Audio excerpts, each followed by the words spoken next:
Assalamualaikum. Hai everyone. Di sini kami dari kelompok 4 akan menjelaskan materi mengenai proses produksi dan alur produksi. Nah, dari kelompok 4 ini terdiri dari 8 anggota. Langsung saja, yuk kita mulai. Produksi adalah kegiatan yang dapat menimbulkan tambahan manfaat atau faedah baru pada barang atau jasa. Nah, manfaat itu tadi dibagi menjadi 3 bagian, yaitu manfaat bentuk atau form utility, manfaat waktu, time utility, dan manfaat tempat atau place utility. Menetapkan skala proses produksi barang dan jasa. Yang pertama, yaitu produk, yang merupakan hasil kegiatan produksi yang berwujud barang ataupun jasa. Lalu, ada jasa. Jasa adalah hasil dari kegiatan produksi yang tidak mempunyai wujud tertentu, serta tidak mempunyai sifat-sifat fisik tertentu, dan tidak terdapat tenggang waktu atau batas waktu antara saat diproduksi maupun saat dikonsumsi. Yang ketiga ada produsen, yaitu orang atau lembaga maupun badan yang menghasilkan suatu produk. Yang keempat ada produktivitas, yaitu suatu perbandingan dari hasil kegiatan yang seharusnya atau kemampuannya dalam memproduksi suatu barang atau jasa. Dan yang terakhir yaitu perencanaan proses produksi, yaitu perencanaan tentang produk apa dan berapa jumlahnya masing-masing yang akan segera diproduksikan pada periode yang akan datang. Jenis dan kualitas produk. Yang pertama ada shopping goods, yaitu barang yang memerlukan pertimbangan kualitas, harga, gaya kemasan, dan jenis. Nah, dalam shopping goods ini dibagi menjadi 2 bagian, yaitu ada homogeneous shopping goods dan heterogeneous shopping goods. Lalu yang kedua ada convenience goods, yaitu barang konsumsi yang sifatnya mudah dicari bila diperlukan setiap saat dan selalu tersedia di toko atau warung terdekat. Nah, dalam convenience goods ini terdapat 3 bagian, yaitu ada staples, impulse goods, dan emergency goods. Dan yang terakhir yaitu specialty goods, yaitu barang kebutuhan konsumen tetapi memerlukan pelayanan khusus dan hanya terdapat di toko atau tempat yang tertentu. Biasanya barang-barang tersebut mempunyai karakteristik dan identifikasi merek yang unik, dan sebagian kelompok konsumen mau melakukan effort yang lebih untuk mendapat membelinya. Nah, barang-barang tersebut contohnya yaitu seperti barang-barang mewah dengan merek dan model yang spesifik ataupun seperti barang limited edition. Jasa. Jasa adalah usaha yang memberikan pelayanan atau servis untuk memenuhi kebutuhan pelanggan. Jasa bersifat abstrak dan tidak berwujud, sehingga faktor kepuasan pelanggan menjadi sangat penting. Produk jasa dinikmati konsumen pada saat layanan diberikan. Yang ditransaksikan adalah layanan, bukan benda atau barang kepemilikan. Kualitas produk dan jasa. Setiap produk yang dihasilkan tentu tidak bisa dipisahkan dengan manfaatnya sebagai pemenuhan kebutuhan konsumen. Manfaat suatu produk umumnya diukur dengan kegunaan optimal dan kepuasan konsumen, yang merupakan refleksi kualitas dari produk tersebut. Penentuan jenis dan kualitas produk. Kualitas bahan. Bahan sebagai unsur utama pembuatan produk diupayakan berkualitas, harga bersaing, dan mudah didapatkan sehingga pasokannya lancar dan berkelanjutan. Penentuan jenis dan kualitas produk. Yang pertama yaitu proses produksi. Dalam proses produksi yang meliputi berbagai unsur dan komponen produksi, perlu dipertimbangkan tingkat efektivitas dan efisiensi proses produksi, dan pengendalian proses menjadi penting untuk menghasilkan produk yang berkualitas dan terjamin mutunya. Yang kedua yaitu kreativitas dan inovasi model. Suatu produk dihasilkan karena adanya kebutuhan pasar, namun juga dibutuhkan kreativitas dan inovasi model yang harus secara berkala diupayakan sehingga dapat mengikuti perkembangan dan kebutuhan pembeli. Yang ketiga yaitu kelangsungan produk. Faktor kelangsungan produk terkait dengan keseluruhan unsur produksi yang dilaksanakan oleh perusahaan sehingga dapat memenuhi tuntutan konsumen. Dan yang terakhir yaitu pasar dan potensial. Jika suatu produk massa dibuat, maka mencari pasar potensial adalah keharusan. Misalnya dengan berbagai promosi, pembukaan agen atau cabang-cabang maupun berbagai upaya untuk meningkatkan omset penjualan. Penentuan jenis dan kualitas jasa. Yang pertama ada peluang usaha. Faktor ini menjadi sangat penting, mengingat tanpa dapat menganalisis peluang dengan cermat, usaha jasa yang dibuat kurang dapat bersaing dan kurang diminati. Oleh karena itu, bagi seorang wirausahawan yang bekerja pada bidang jasa, itu harus pandai dalam melihat peluang usahanya. Selanjutnya ada pelayanan prima. Pelayanan yang baik kepada pelanggan haruslah prima dan tidak mengecewakan pelanggan, karena faktor ini menjadi kunci keberhasilan usaha jasa. Dengan pelayanan yang prima, maka customer atau pelanggan akan merasa loyal kepada kita. Kemudian ada pelanggan yang potensial. Mempertahankan pelanggan jasa memang tidaklah mudah. Oleh karena itu, pelanggan yang potensial harus terus dipertahankan. Selanjutnya ada kesinambungan usaha. Untuk menjaga kesinambungan usaha jasa, diperlukan konsistensi dan komitmen yang tinggi untuk menjaga kualitas pelayanan dan harga yang memadai bagi pelanggan. Dan berikutnya ada objektif dan wajar. Dalam mengembangkan usaha secara konsisten dan berkesinambungan, hubungan dengan sesama pengusaha jasa hendaklah dijaga dengan tetap menunjukkan objektivitas dan kewajaran.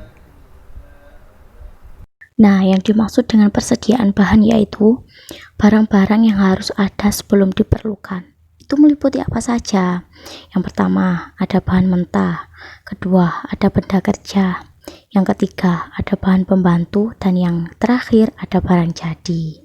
Dengan memperhatikan arti pentingnya persediaan, maka perlu juga ditekankan besarnya jumlah persediaan yang tepat dan terkendali. Masalahnya, jumlah persediaan yang terlalu besar atau terlalu sedikit dapat menimbulkan akibat-akibat yang merugikan perusahaan. Yang pertama, adapun akibat persediaan yang terlalu besar yaitu dilihat dari sisi negatifnya. Banyak modal yang tertanam hanya untuk persediaan saja. Resiko pabrik lebih besar karena barang hilang, rusak, terbakar. Ongkos penyimpanan lebih mahal, lebih-lebih lagi bila pabrik tidak mempunyai gudang sendiri dan harus menyewa. Resiko kerugian bila terjadi perubahan harga. Dan dari sisi positifnya yaitu kelancaran proses produksi lebih terjamin karena bahan tersedia setiap saat. Yang kedua, adapun akibat persediaan yang terlalu kecil yaitu dari sisi positif, sedikit modal yang tertanam untuk persediaan, resiko hilang dan rusaknya barang kecil, ongkos penyimpanan lebih murah. Dan dari sisi negatifnya yaitu kontinuitas pabrik kurang terjamin lebih-lebih apabila pabrik menghadapi rush order atau penjualan tergesa-gesa. Selanjutnya ialah tahapan-tahapan di dalam penetapan proses produksi barang dan jasa. Yang pertama ialah routing, menetapkan dan menentukan urutan proses produksi dari bahan mentah menjadi produk akhir. Yang kedua scheduling, yaitu menetapkan dan menentukan jadwal operasi produksi yang disinergikan sebagai suatu kesatuan. Yang ketiga ialah dispatching, menentukan dan menetapkan proses pemberian perintah untuk mulai dilaksanakan operasi proses produksi yang sudah direncanakan di dalam routing dan scheduling. Yang terakhir ialah follow up, menetapkan dan menentukan berbagai kegiatan agar tidak terjadi penundaan dan pendorongan agar terkoordinasikannya seluruh perencanaan operasi produk. Selanjutnya ialah silidus proses produksi. proses produksi. Bisa dikatakan ialah produk dalam proses. Yang kedua ya input, yaitu bahan mentah. Yang terakhir ialah output, yang bisa dikatakan bahan jadi. Proses produksi adalah kegiatan mengelola produk dengan mengorbankan berbagai biaya produksi, baik langsung maupun tidak langsung, dari bahan mentah atau baku menjadi produk jadi siap untuk dijual. Selanjutnya ialah unsur-unsur biaya produksi. Biaya bahan baku BBB adalah seluruh biaya yang dikeluarkan untuk pengadaan bahan utama pembuatan produk. Contoh ialah bahan baku produk mebel adalah kayu, bahan baku produk roti adalah terigu, dan contoh terakhir ialah bahan baku pakaian adalah kain. Slide selanjutnya ialah unsur-unsur biaya produksi. Biaya tenaga kerja PTK adalah biaya yang dikeluarkan untuk membayar upah tenaga kerja langsung untuk membuat suatu produk. Biaya overhead pabrik adalah biaya selain BBB dan B3 yang dikeluarkan untuk membuat suatu produk. Contoh biaya overhead pabrik ialah biaya listrik dan air, biaya bahan penolong, biaya tenaga kerja tidak langsung, biaya penyusutan mesin atau pabrik, biaya pemeliharaan mesin, dan lain sebagainya. Ciri-ciri perencanaan produksi. Yang pertama, mengarah pada kegiatan masa-masa mendatang. Yang kedua, mempunyai jangka waktu tertentu. Yang ketiga, mempersiapkan tenaga kerja, mesin-mesin, bahan baku, metode pengerjaan, modal, dan lain sebagainya. 4. Dapat mengordinasi kegiatan produksi dengan kegiatan bagian lain. Yang kelima, dapat menentukan jumlah produk, jenis produk, kualitas produk, warna produk, ukuran produk, bentuk produk, dan lain sebagainya. Syarat perencanaan proses produksi. Yang pertama, perencanaan proses produksi harus disesuaikan dengan tujuan perusahaan. Yang kedua, perencanaan proses produksi harus sederhana, mudah dimengerti, dan dapat dilaksanakan.